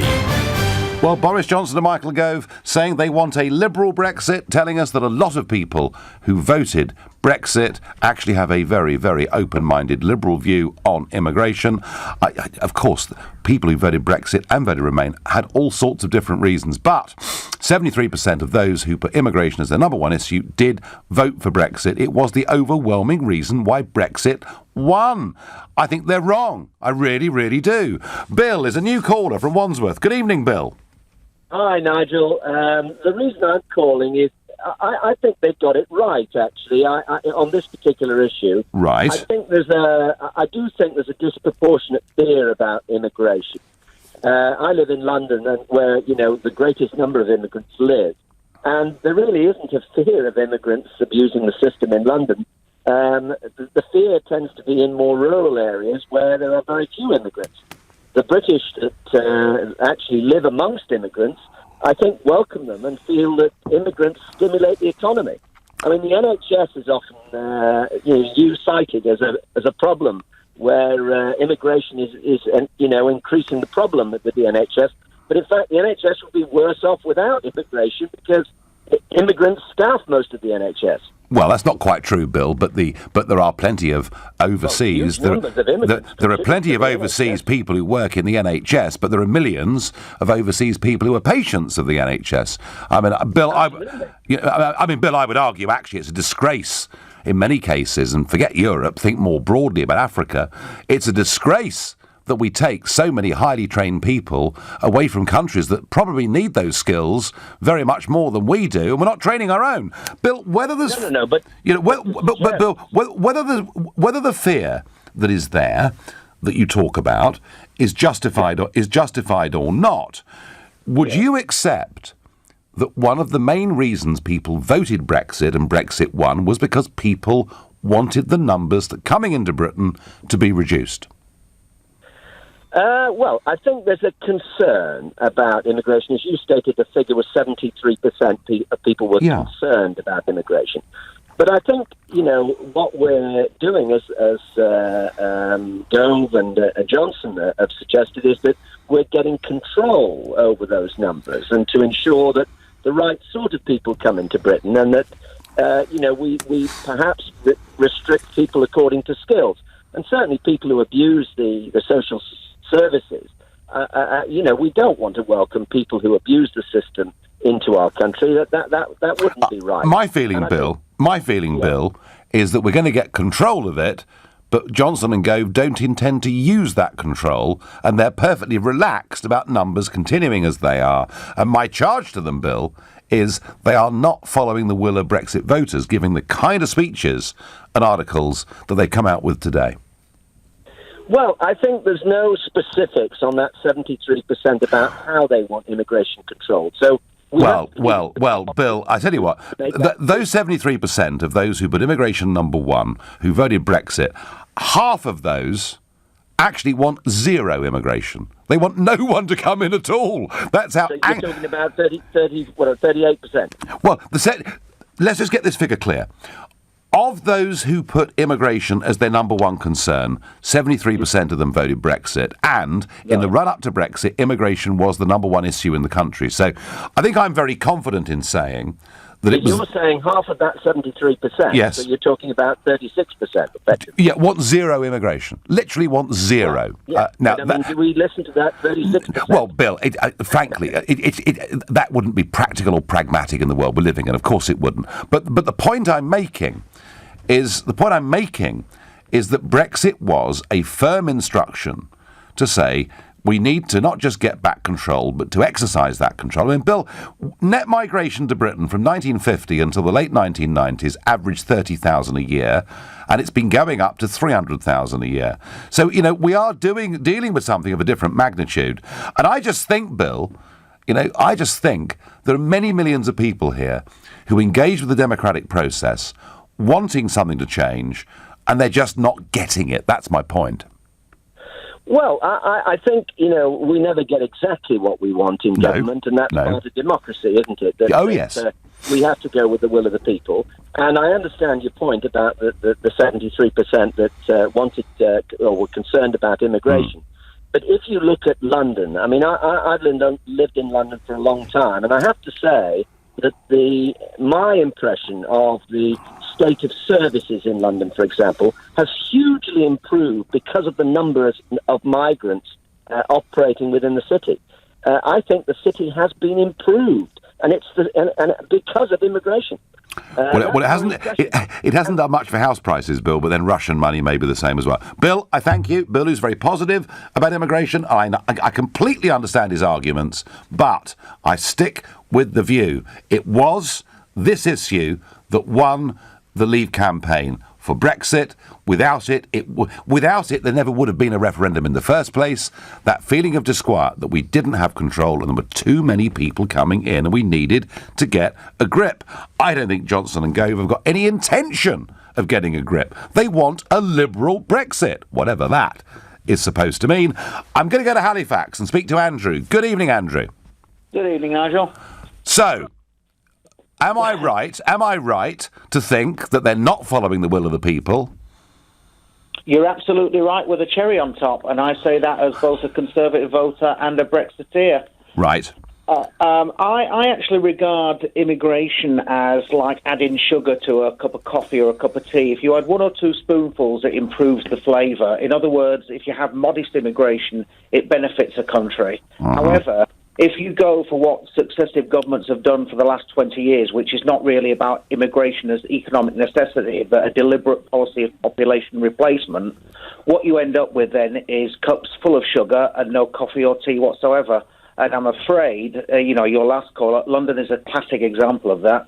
Well, I wasn't going to get sidetracked into a debate about London, but I think there are parts of East London that we could visit, where we'd say, actually, what very large-scale immigration had done is to change those areas into something completely different in every way to what they were before. But I'm not going to get down that debate, that cultural debate today.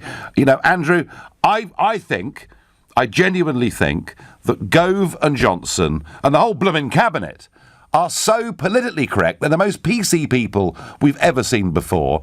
They don't even sound like Conservatives, Andrew, on any of these issues. Well, I agree with you, and as a Brexit voter, I see a little bit of a betrayal every day from the sort of the Machiavellian machinations of the vermin in ermine yesterday in the Lords. Yes. Right up to these proclamations from Gove and Johnson. I mean, Tory voter, Andrew. Tory voter, LBC platform. What's your message to Gove and Johnson? Get a grip and stop concentrating on what life is like within the M25 in this metropolitan bubble. Get out into the rest of the country. There are millions of us out there that are of equal importance to London opinion, and get out there and discuss, some of us, what we think about this wholesale change to our communities, because we are not happy with what's gone on. Andrew, thank you very much indeed. Very precise, very succinct. Helen is a new caller to the show. She lives in Exeter. Good evening, Helen. Hello, Nigel. Nice to hear from you. Well, actually, I'm hearing from you, really. But I am making a charge against Johnson and Gove. They're too politically correct. They're scared to deal with the issue, and they're letting Brexit voters down like a cheap pair of braces. Am I right? Am I wrong?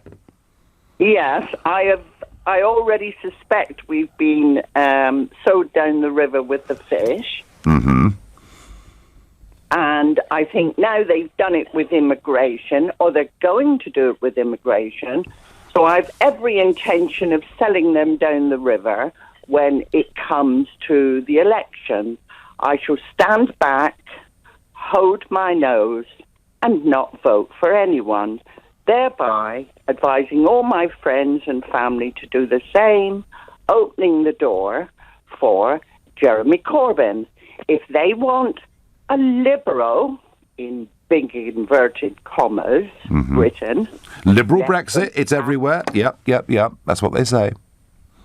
Let them have it. They can sit and watch their money drift in Jeremy Corbyn's pocket. And, Helen, would you, in general elections, would you normally be a Conservative voter? Oh, yes. Right, OK. So you do feel pretty strongly about this. Wow. You feel... I couldn't, if they don't do what they promise, I couldn't never, ever vote for them again. Right, Helen, that is an incredibly strong message. They better do what we told them to jolly well do, or people like Helen from Exeter won't support them. She couldn't have been clearer, really, could she? What does Jim from Billericay in Essex make of this? Good evening, Jim. Good evening, Nigel. As an ex-policeman, I can say that political correctness, I've got no time for it, and it's actually ruined the police force in this country. Right. But as far as your comments on the NHS with regard to immigration, I completely agree with you. We should be training people up, not pinching staff from other countries. But talking about the immigration generally in the EU, I think that the big mistake the EU made was to have Romanians and Bulgarians, because before that, the people that were in the EU, the Spanish, the French, the Germans and the Italians, etc., they didn't have any reason to come and stay here permanently because our life was pretty much on the same level as them. Do you know, in 1993, Jim, 20 years after we joined the common market, there were roughly the same number of Brits working in Germany and Germans working in Britain as there had been when we joined 20 years previously, despite the fact we had free movement. And that was because people went back and forth, but there was no mass movement of people because wages were a lot higher, or healthcare was better, or education was better. And we did let in 8 and then 10 former communist countries for whom Britain was a magnet, and we should have controlled it, Jim. I do feel, though, Nigel, that there is a big... I think the elephant in the room here, which is not being addressed, and with great respect to you, I don't think that you've addressed it too much either. Right. And that is this. I think, you will know the figures far more than me, but as I understand it, the amount that we have in this country as immigrants are from the East and from Asia. Yeah. Far outweigh the EU people. They are far more likely to stay permanently, whereas many of the EU people come here, earn money and go home afterwards. Well, do you know what, Jim? You know, if you look at Theresa's 6 years as Home Secretary, overseeing huge numbers of people coming into Britain, we haven't got a grip on EU migration, and we haven't got a grip on non-EU migration either. And seeing the language from senior cabinet ministers today, you can tell it's a low priority. I thank you. Coming up, I'll be joined by one of Donald Trump's closest friends, the governor of Mississippi, Phil Bryant. You're listening to the Nigel Farage Show exclusively on LBC. It's now 7:30 and time for the news with Thomas Watts. The Home Office says it's now looking into more than 230 Windrush migration cases. The Prime Minister's facing calls for an independent review of immigration policy after many people were warned of possible deportation. The Canadian Prime Minister, Justin Trudeau, says he agrees with the Queen that Prince Charles should be the next leader of the Commonwealth. Representatives of the 53 member states are meeting for a 2-day summit in London. Police in Northern Ireland say 2 people have died following a light aircraft crash near Belfast International Airport. The plane was seen on fire earlier in County Antrim. And the planned strike over the weekend of the London Marathon on the Docklands Light Railway has been called off. LBC weather, dry and clear tonight with showers in northwest England and Scotland dying away, a low of 5 degrees. LBC travel on the clockwise M25. The outside lane is blocked between junction 15 at the M4 and 16 at the M40 by a breakdown, and it's slow going from junction 13 for Staines. In the centre of town, a coach is broken down in Trafalgar Square at Cockspur Street. It's blocking a lane and causing tailbacks, and it's slow on Seven Sisters Road between Finsbury Park Road and the 12 Pins traffic lights after an accident earlier. The road is open again, but delays remain in the area. On the tube, there's no central line between Loughton and Epping, and there are severe delays on the rest of the line, and Southern and Thameslink have delays of up to 50 minutes and some cancellations between Victoria and Brighton. LBC Travel, I'm Andy Ivy. This is LBC. This is the sound of someone with a million things to do waiting in. Your time is precious. We're with you. So our engineers call ahead to let you know when they're on their way. Search British Gas Home Care. 95% of engineers call ahead. Divorce can be expensive. It affects your finances, assets, home, savings, pension, and most of all, your relationship with your children. It's probably one of the toughest times you'll ever go through. Cordell & Cordell understands these issues and helps men maximise their roles in their children's lives. Call now on 0330 60 60 161 or visit cordellcordell.co.uk. Office in central London. A partner men can count on. If you started your own furniture store today, I doubt you'd call it Fishpools. But if the year was 1899 and your name was Ernest Fishpool, well, it was, and he did. Today, Fishpools in Waltham Cross is one of the largest furniture stores in the South East with a huge range of modern and classic styles. For up to 25% off and to view our new season furniture, flooring and home accessories, visit fishpools.co.uk. That's a website, Ernest. As an employer, I like to look after my staff. Like remembering birthdays and making sure we don't run out of tea bags, that sort of thing. But I'm also responsible for the really important things too, like providing a workplace pension. But I've no say in what's on the radio. Even if you only employ one person, you have to provide a workplace pension. It's the law. Get to know your responsibilities with help from the pensions regulator. Visit workplacepensions.gov.uk. There's no telling what your dog will get up to next. Make sure they're protected with Pets in a Pickle pet insurance. Go to petsinappickle.co.uk. £1.20. £1.20?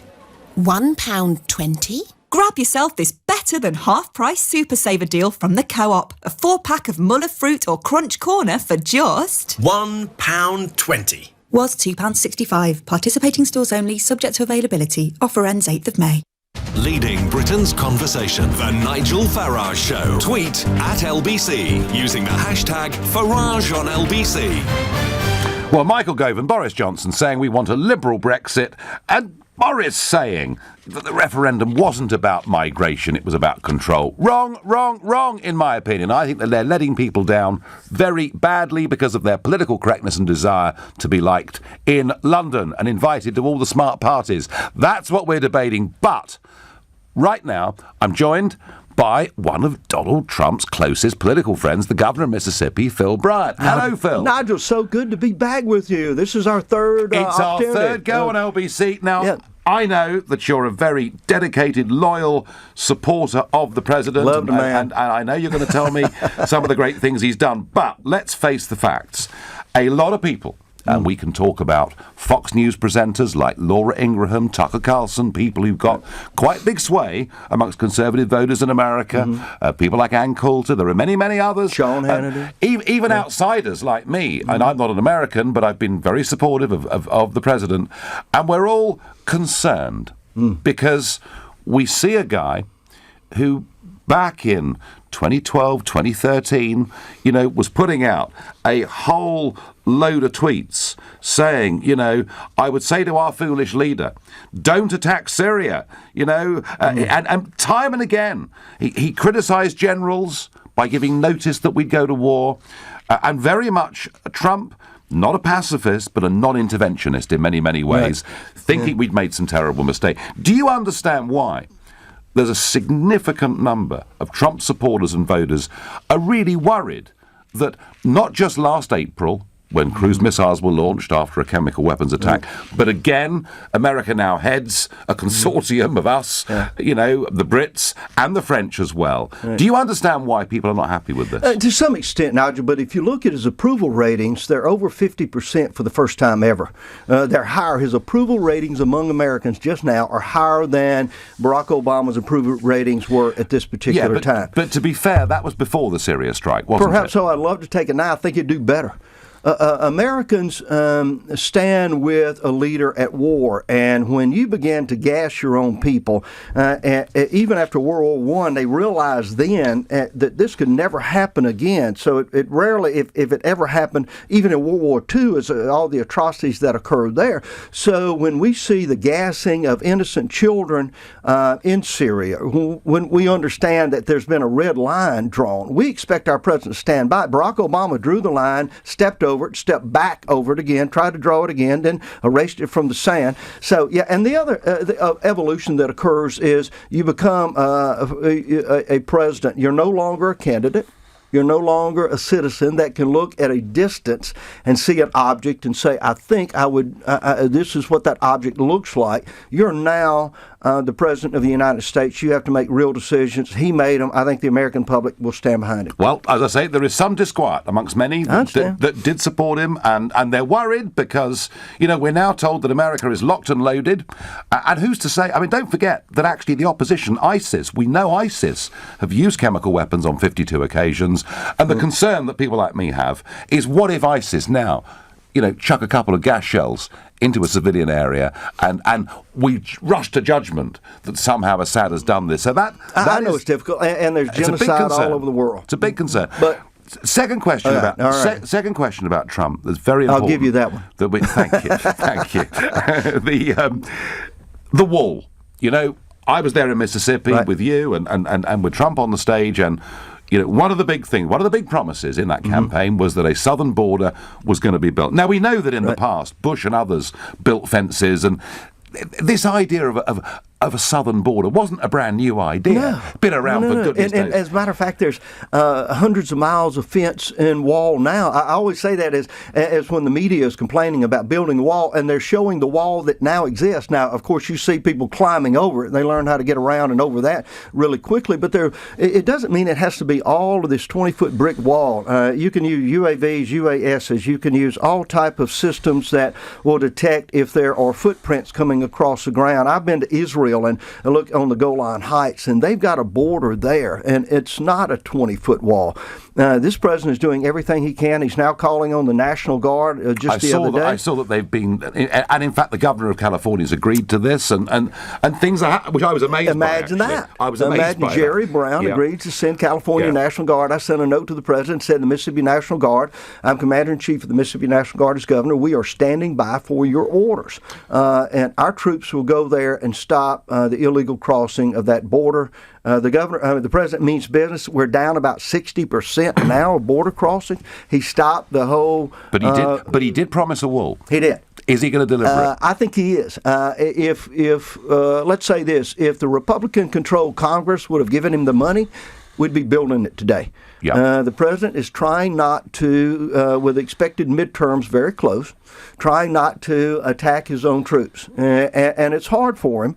But here are Republicans, and he knows he made this promise. He has to have the money to do so. He's even gone so far as to say, well, we'll use some of the funding from our military to be able to build this wall. Yeah. If it were up to him and he had the wherewithal, which means the revenue to do so, and they had cut some of these social programs that are growing out of control, you'd see brick and mortar today. Well, he needs to do it, in my view, because it was a big, big promise, and Trump voters want to see that wall. He's got to have Congress with him. They are the appropriators. The president or a governor cannot appropriate money. We can only sign or veto bills. You can go out there and use the bully pulpit to encourage them to have courage and determination, but you deal with Parliament.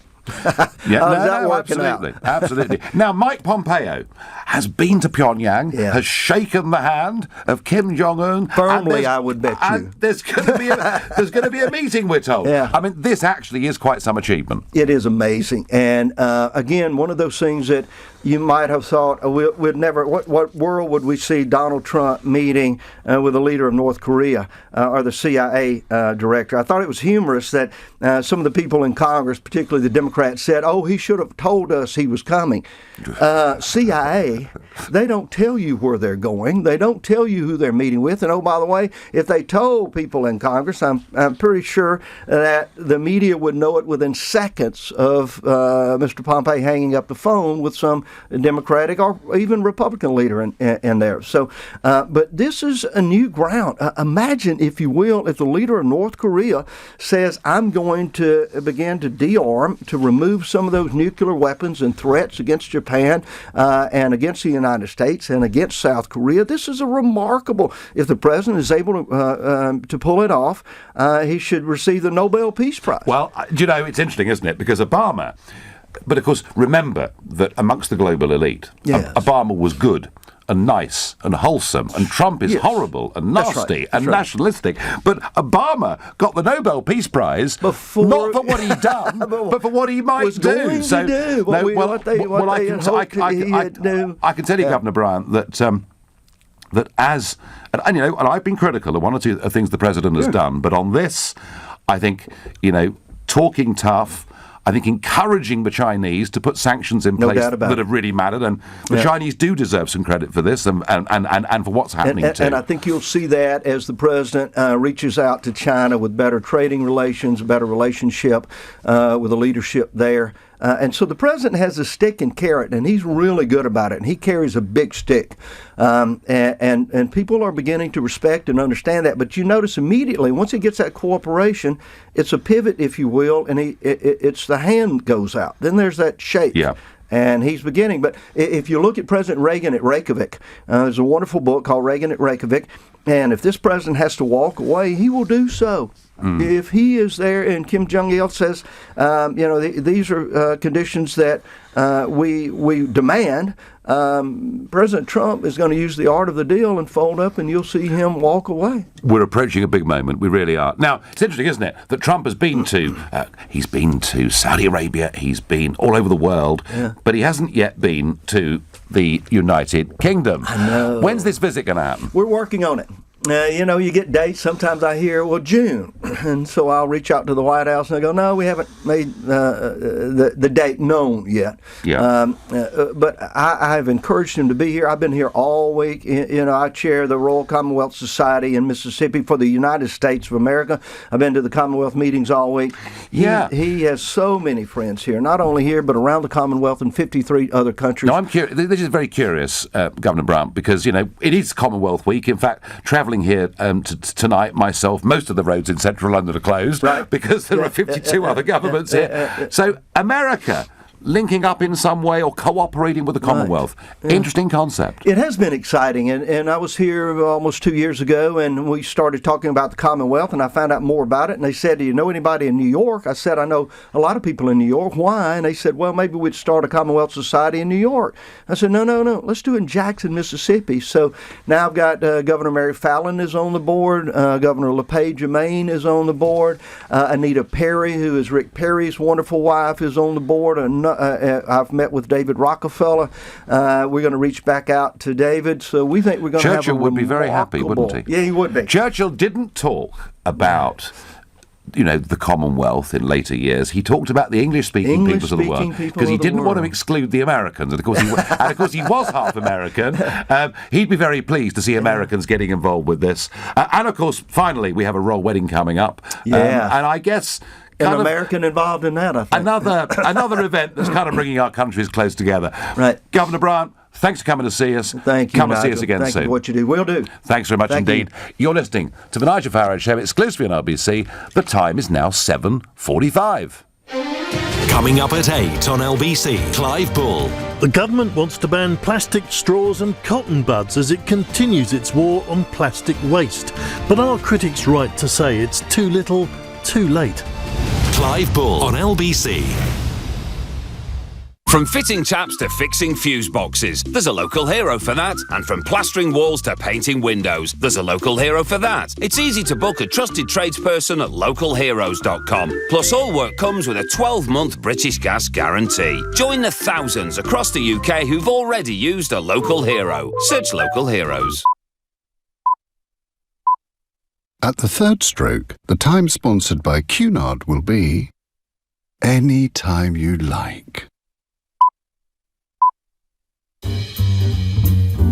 Time to stop. Time to relax. Time to indulge. Time to love. Showtime.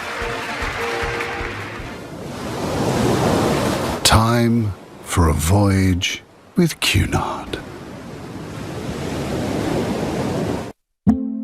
Come and experience Lebanese dining at Marouche Restaurants.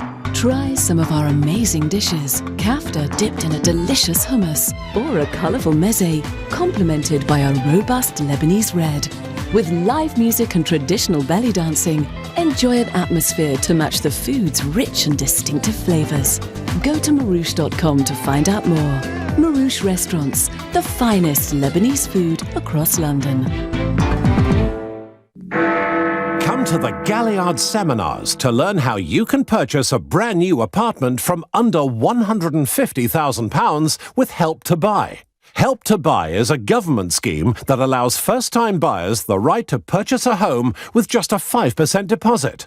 To learn how you can buy from under £150,000 with just a 5% deposit, join us from 5 p.m. on Friday the 20th of April until 5 p.m. on the 21st of April at the Crown Plaza Hotel XL, Royal Victoria Dock, Western Gateway, London, E16 1AL. Parking on site. For more information, call 0203 770 6300 or visit galliardhomes.com. That's galliardhomes.com. Terms and conditions apply. Want to progress more in your career or run your own business? With a business degree at GSM London, you can follow your bold dreams to success. Degrees are awarded by the University of Plymouth, and at GSM London, you can start a degree without formal qualifications on our foundation year. So why wait till October? Start a degree this June. Search Have Bold Dreams at GSM London now. GSM London. Have bold dreams. Leading Britain's conversation. LBC, The Nigel Farage Show. On Twitter, the American chap being interviewed on @LBC by Nigel Farage has a fabulous accent. Well, yeah, that was a Mississippi accent you were hearing. But back to our topic of debate. Boris Johnson and Michael Gove are talking about a liberal Brexit, and they're saying basically a lot of people who voted Leave had very relaxed views on immigration. Well, I'm really sorry, chaps, but actually, the vast majority of people who voted Leave wanted not just to take back control of our borders, but actually to use that control to radically reduce the net migration figures coming into this country. I also get on Twitter, I live in a rural area and I'm fed up with seeing our countryside plastered with new houses because of the 300,000 plus net migration figure. Foreign visitors love the British culture and love our accents. I'm not sure that's the reason really they come. I reckon we could squeeze in at least another 10 million migrants into the UK if every homeowner rented out their garden shed to them. We wouldn't even have a housing crisis. Of course, the problem comes with deciding who we let in. The highly skilled or labourers, says John on Twitter. John, Boris today did pay lip service to, we don't need so many unskilled people, but he hasn't presented a plan. And I don't think, given the overall language they're using, they frankly intend to do anything about it at all. That is my view. And that's not what people voted for. They want a bit of action. Harry is calling from Camden. Good evening, Harry. Hi, Nigel. It's a pleasure. I have been waiting to speak to you for months. Well, I tell you what, Harry, you've obviously kept dialing away. You're on LBC. The floor is yours. All right. I'm 53. I'm a company director, a small company. We make geometric stairs. Nigel, I emigrated to Denmark. I'm half Danish and half Greek. So I speak to both families in both those countries regularly. So I know the state of both countries. Mm-hmm. Denmark's put up a border now with Germany again to sort of control migrants and things. The problem is we don't...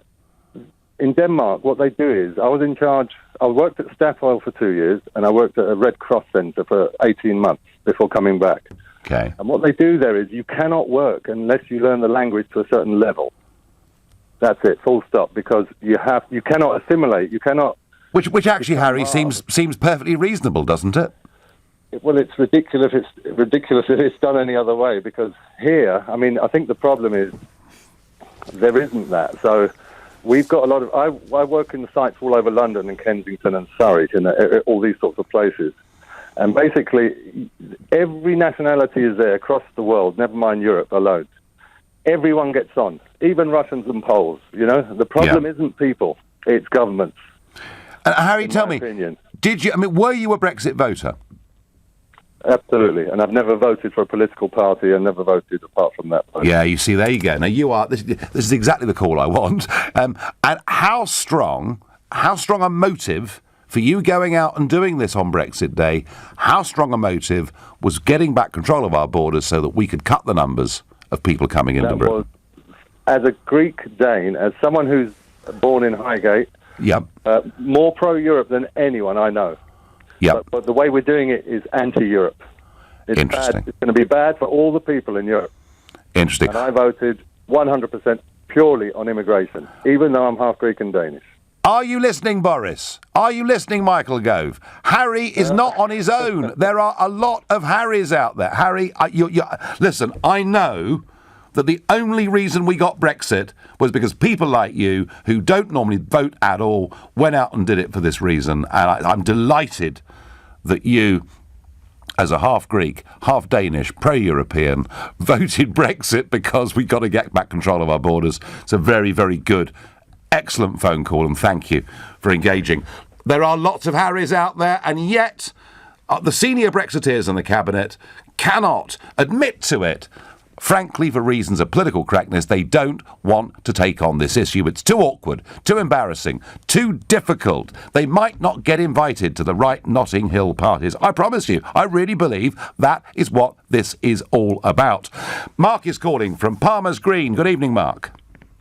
Oh, good evening, Nigel. I remember having a conversation with my father in the late 90s about UKIP, and I said to him, what is this UKIP party all about? And he said, well... It's a question mark I asked for years as well, but go on. There you go. There you go. No, I said, what's all this all about? And he said, just wait and see what's coming down the line. So I sort of forgot about it. Anyway, a few years later, 2003, I'm a sort of a general builder, mainly electrical work. I was doing this job, and I just finished the job, almost come to the end of the job, and the person I was doing the job for said to me, I'm having the whole place decorated, So I said, oh, do you want me to give you a price for that? And she said, oh, no. She said, I'm going to wait till next year. And I said, oh, why's that? She says, well, all my friends are telling me that, when Poland join and all the rest of it, I could get this job done for a quarter of the price, or maybe, half or quarter of the price. And that's when my dad's words came back to haunt me. And I tell you what, and from then on, it hit me hard, Nigel. It hit us people in the building trade. It hit us really, really hard. Yes. The non-EU immigration never affected me. Or any of my friends. That never affected me because, those people were working in Indian restaurants, the Asian community and what have you. But when Eastern Europe, Poland, Romania and Bulgaria, when they joined, it flooded the construction industry. It flooded it. And they were just undercutting all of us. Mark, the way this was handled was crazy. Blair opened the doors. He didn't need to do it the way he did it, but he did it. He gave them full EU citizens' rights automatically. Of course, the PC Tory party supported all of it, never opposed any of it. And, Mark, it was mad. It was absolutely mad. We should have had controls on this stuff, and we didn't. It was crazy. And I am absolutely convinced that is why we got the Brexit vote. And yet, Gove and Johnson, the two senior Brexiteers in the government, don't appear to be listening, Mark, do they? Well, absolutely. That is the main reason. That everybody I know that was the main reason. And it's not that we're anti-immigration. It's we want a sensible, fair, controlled immigration system. Whereas your man from Africa has to go through the same process as your man from Romania. I mean, isn't that just sensible? And actually, Mark, we should, in terms of immigration, we should forget about where they come from. We should not discriminate against somebody from Africa and in favour of somebody from Romania simply on nationality. We should do it on merit. I couldn't agree more. Thank you. I've got time for one more caller on this very, very strong subject. Christina on Facebook saying the borders was the main thing for me. Christina, there's loads of you out there. My last caller tonight is Peter, a new caller to the show from Huddersfield. Good evening, Peter. Good evening, Nigel. Thanks for taking my call. Not one bit. So, are Johnson and Gove right, or am I right? Who's right? I think they know that you are entirely right. The fact is, anyone with any interest in politics at all knows that the majority of people, the vast majority of people in this country, have a perfectly legitimate concern about the levels of immigration that have taken place into this country over recent decades. Yes, it is. And Peter, you're right. It is a legitimate concern, isn't it? The idea that because you're concerned about immigration means you hate all foreigners and you're some appalling, horrible bigot. It's just utter nonsense, isn't it? absolutely. Basically, what the Conservatives have done is covered all bases. They've got some of them, I think maybe they've nominated Gove and Johnson to take this line. They campaigned for leave, but they were deliberately vague about the things they said. And now they're looking to betray the British people. I would ask one question. Had the Remain side won by one single vote, how many concessions would there have been to the Leave campaign? None. How much would they have taken into account the wishes of They wouldn't have given a damn what we thought, Peter, because we are the great unwashed, we are the peasants, we are ignorant, and we're nasty and horrible. And Peter, people like you and me should not be invited to smart dinner parties in Notting Hill. But I tell you what, both Boris and Gove will be by calling for this liberal Brexit. Peter, I thank you very much for your call. Lastly, Facebook, Luke says, my wife is Kenyan. We both voted Brexit because of immigration and sovereignty. This argument will not go away. You've been listening to The Nigel Farage Show here on LBC. I'm back this Sunday morning at 10 o'clock. At 10 tonight, it's Ian Collins. But up next, it's Clive Bull. Nigel, thank you. Coming up at 9, it's the Property Hour and a chance to put your questions to